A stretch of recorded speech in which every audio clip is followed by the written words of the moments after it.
তোমাকে আরো সুন্দর লাগে। রঙের মুখ বিকৃত হয়ে গেল বিরক্তিতে। অসভ্যতারও একটা সীমা থাকে। এতদিন ধরে আপনাকে ভদ্রভাবে বুঝিয়েছি, আজ শেষবারের মতো বলছি, পিছু নেওয়া বন্ধ করুন। রং চারপাশে তাকালো। এতক্ষণ আরিশের সামনেই ছিল, কিন্তু এখন তাকে কোথাও দেখা যাচ্ছে না। চারপাশের কয়েকজন ইতিমধ্যেই কৌতূহলী হয়ে তাদের দিকে তাকাতে শুরু করেছে, কিন্তু কেউ সাহায্যের জন্য এগিয়ে আসছে না। লোকটা আরো এক পা এগিয়ে এসে হাতে থাকা গোলাপের তোড়াটা একটু উঁচু করলো। আমি তো শুধু তোমাকে ভালোবাসি, এতে দোষ কোথায় বলো তো মীরা? একটা নাম, শুধু একটা নাম। কিন্তু নামটা শুনেই মীরার শরীর যেন কেঁপে উঠল। বয়সে রঙের হাতটা শক্ত করে চেপে ধরলো। রং পিছনে তাকালো। মীরার মুখ মুহূর্তে ফ্যাকাশে হয়ে গেছে, তার ঠোঁট কাঁপছে, চোখে স্পষ্ট আতঙ্ক। লোকটা আবার ডাকলো, মীরা, তুমি আমাকে এভাবে এড়িয়ে আর কতদিন থাকবে? আমি তোমাকে কত ভালোবাসি, তুমি বুঝো না কেন? রং মীরাকে নিজের আড়ালে নিয়ে বলল, এটাকে ভালোবাসা বলে না। রং এক এক করে শব্দগুলো উচ্চারণ করলো, এটাকে হয়রানি বলে। আর মীরা আপনার সঙ্গে কোনো কথা বলতে চায় না, আপনি যান এখান থেকে। লোকটা এবার ডান দিকে সরে মীরাকে দেখার চেষ্টা করলো। রংও সঙ্গে সঙ্গে সেদিকে সরে আবার পথ আটকে দাঁড়ালো। দুজনের এই নীরব লড়াইটা যেন নতুন কিছু নয়, মনে হচ্ছিল এটা বহুদিনের অভ্যাস। লোকটা বিরক্ত হয়ে বলল, তুমি আজও ওর সামনে ঢাল হয়ে দাঁড়াবে? প্রশ্নটার উত্তর না দিয়ে রং এক পা এগিয়ে গেল, ইচ্ছে করে নিজের শরীর দিয়ে মীরাকে পুরোপুরি আড়াল করে দিল। লোকটা কিছুই পরোয়া করলো না। লোকটার চোখে অদ্ভুত এক উন্মাদনা। তুমি যতই রাগ করো মীরা, আমি ছাড়া তোমাকে কেউ পাবে না। শেষ পর্যন্ত তোমাকে আমি বিয়ে করব। মীরা কেঁপে উঠল, মুখ দিয়ে কোনো কথা বের হচ্ছে না। সাহায্যের জন্য কাউকে ডাকা উচিত, কিন্তু সে নিজেকে সামলাতে পারছে না। পা বরফে জমে আছে। রং তার সাথে না থাকলে হয়তো এতক্ষণ জ্ঞান হারাতো। মীরা, আমার কাছে আসো, আমি তোমাকে খুব খুশি রাখবো। আমি তোমাকে ভালোবাসি। চুপ। রং এবার আর নিজেকে আটকে রাখতে পারলো না, চেঁচিয়ে উঠল, শেষবারের মতো সতর্ক করছি, এখনই এখান থেকে চলে যান, নাহলে পুলিশে ফোন করব। পুলিশ শব্দটা শুনতে লোকটার চোখে যেন আগুন জ্বলে উঠল। এতক্ষণে তার ধৈর্যের বাঁধ ভেঙে গেছে। প্রতিবারই এই মেয়েটা এসে তার আর মীরার পথে বাধা হয়ে দাঁড়ায়। এটা আর সহ্য হচ্ছে না। হঠাৎই সে সজোরে রংকে ধাক্কা দিল। শাড়ি পরে থাকায় রং ভারসাম্য রাখতে পারল না। টলতে টলতে একপাশে গিয়ে ধপ করে মাটিতে পড়ে গেল। লোকটা এগিয়ে গিয়ে মীরার কবজি শক্ত করে চেপে ধরল।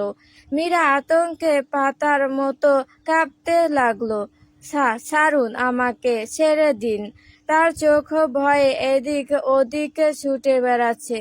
প্লিজ, প্লিজ, প্লিজ, কেউ সাহায্য করুন।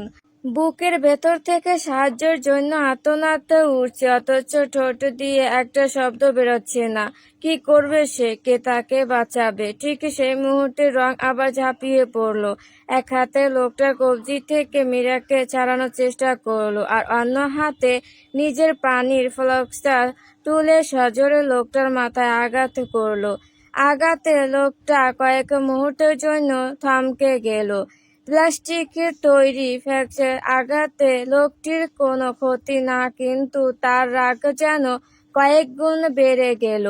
সে ক্ষিপ্ত হয়ে হাত উঁচু করলো। রং বুঝতে পারলো পরের মুহূর্তে কি হতে চলেছে, তবুও সে সরল না।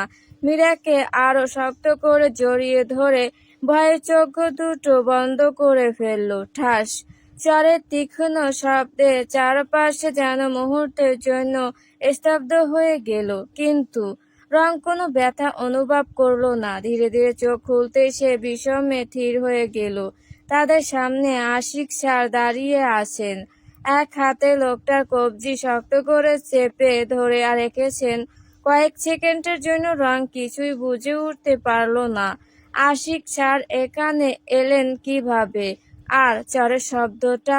ভাবনাটা শেষ হওয়ার আগেই আবার ঠাস আরো একটি জোরালো চর। লোকটা টলতে টলতে কয়েক পা পিছিয়ে গেল।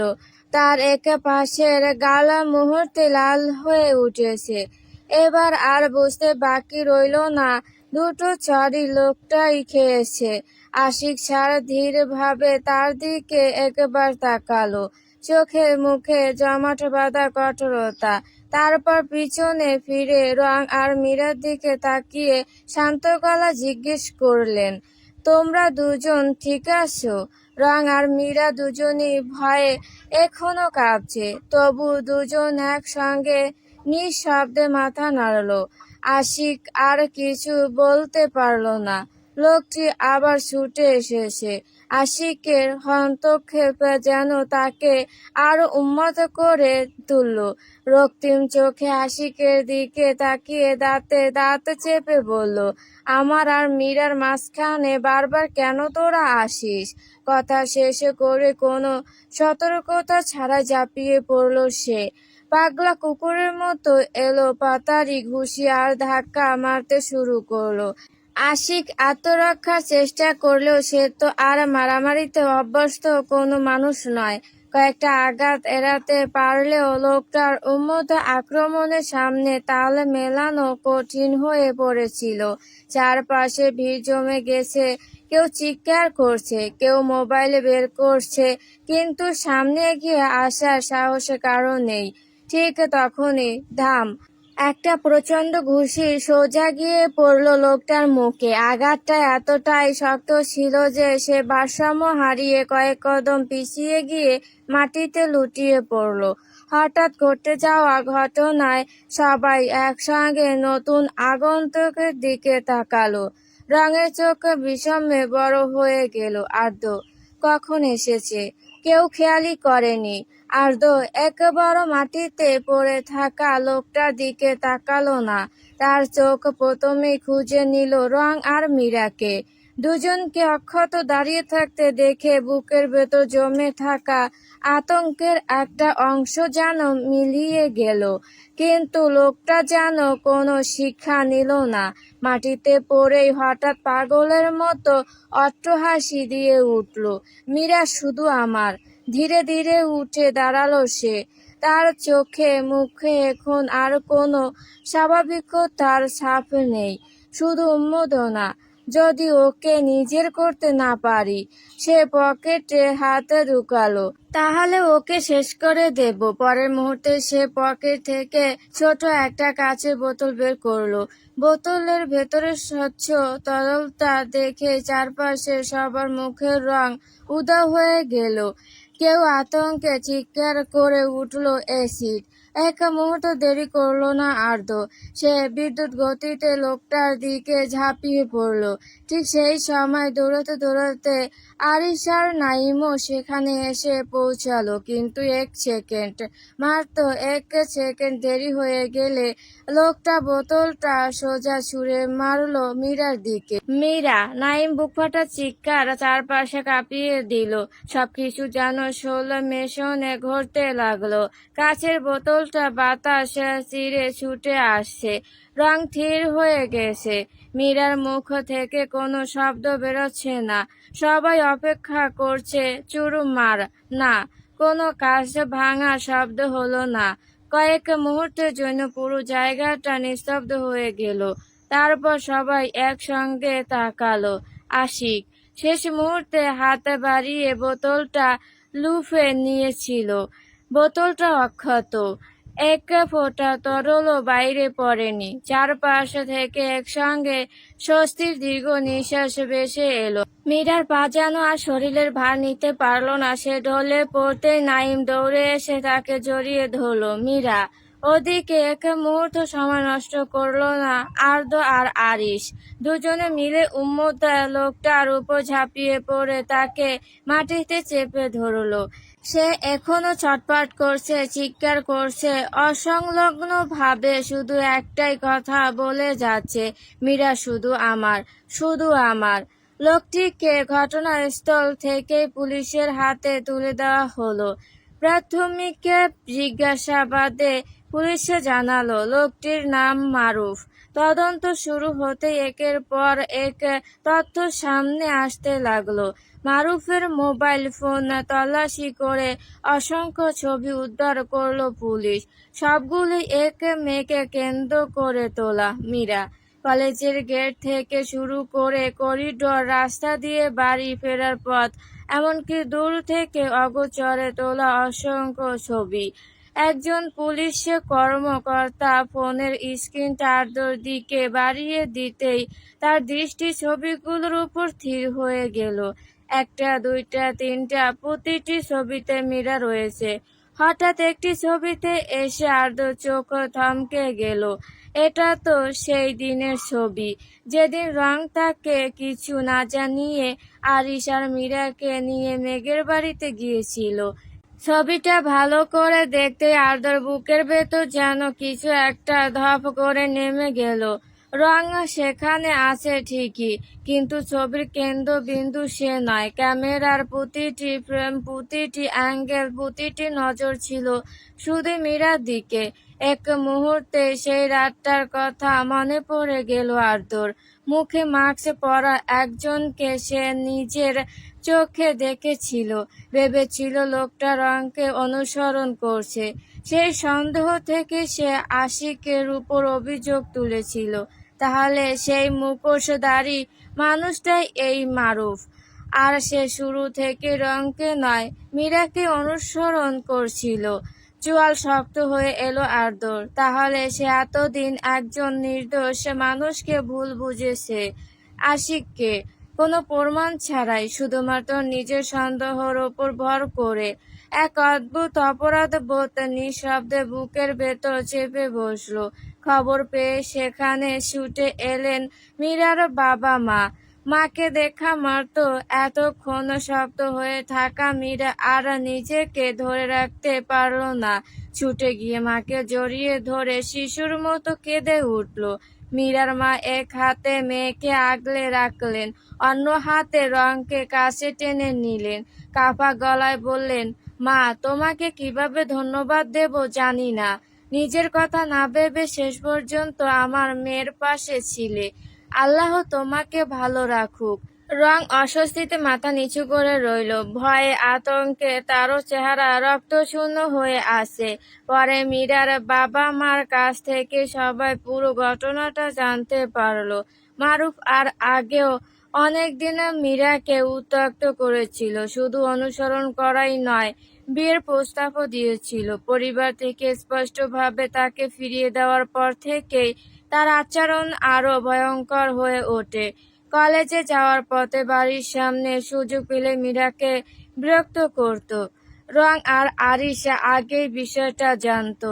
সেই কারণেই আজও তারা মীরাকে একা ছাড়েনি।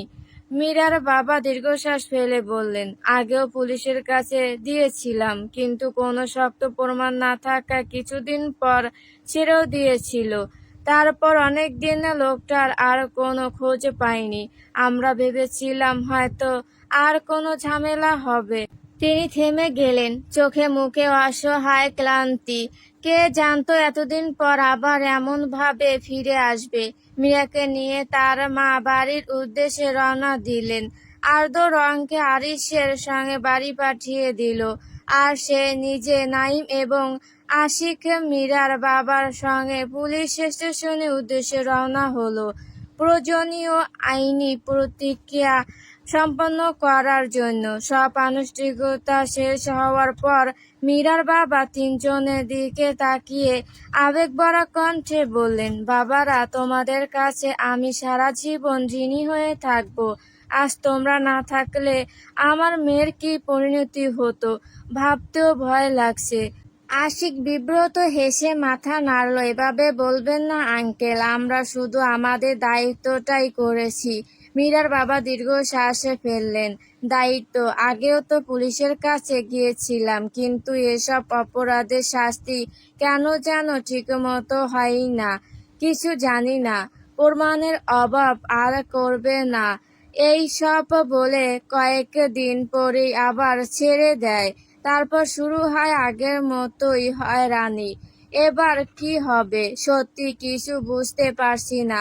নাইম এক পা এগিয়ে এলো, তার কণ্ঠে দৃঢ়তা। আপনি চিন্তা করবেন না আঙ্কেল, এবার বিষয়টা আমরা শেষ পর্যন্ত দেখব। কথাগুলো শুনেও মীরার বাবাকে খুব একটা আশ্বস্ত মনে হলো না। ক্লান্ত ভঙ্গিতে মাথা নেড়ে তিনি ধীরে ধীরে সেখান থেকে চলে গেলেন। নাইম চিন্তিত চোখে তার চলে যাওয়ার দিকে তাকিয়ে রইল। ঠিক তখনই আর্দ্র এসে নিঃশব্দে তার পাশে দাঁড়ালো। কিছুক্ষণ নীরব থেকে হঠাৎই জিজ্ঞেস করলো, তোর ক্লাবে অতিরিক্ত ব্যাট আছে? প্রশ্নটা শুনে নাইম বিস্মিত হয়ে তাদিকে তাকালো। ভুরু কুঁচকে গেল, চোখে মুখে স্পষ্ট বিরক্তি। মীরার সঙ্গে এত বড় একটা ঘটনা ঘটে গেল, আর এই সময় আর্দ্র ক্রিকেটের ব্যাটের কথা বলছে। নাইম কিছু বলার আগে আর্দ্র নিচু শান্ত গলায় বলে উঠল, মাঝে মাঝে আইন নিজের হাতেও তুলে নিতে হয়। 1 সেকেন্ড, 2 সেকেন্ড, তারপরই নাইমের ঠোঁটের কোণে ধীরে ধীরে এক শয়তানি হাসি ফুটে উঠল। সে বুঝে গেছে আর্দ্র ঠিক কী বলতে চাইছে, সেটা আর ব্যাখ্যা করা প্রয়োজন নেই।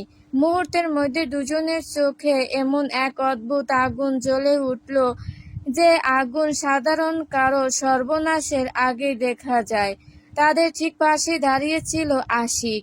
সে বিষমে চোখে একবার আর্দ্র একবার নাইমের দিকে তাকালো। থানার সামনে দাঁড়িয়ে দুজন মানুষ প্রকাশ্যে আইন নিজের হাতে তুলে নেওয়ার পরিকল্পনা করছে। অথচ আশিক কিছুই বলল না, শুধু নিঃশব্দে দীর্ঘশ্বাস ফেলে ধীরে পায়ে তাদের পাশ কাটিয়ে সামনে এগিয়ে গেল। আজকের জন্য যথেষ্ট হয়েছে, এবার বাড়ি ফেরার সময়। আর্দ্র কয়েক মুহূর্ত তারও চলে যাওয়ার দিকে তাকিয়ে রইল। চোখের গভীরে এখনো এক ফোঁটা অপরাধবোধ রয়ে গেছে। গল্পটি ভালো লাগলে অবশ্যই লাইক ও সাবস্ক্রাইব করে পাশে থাকবেন।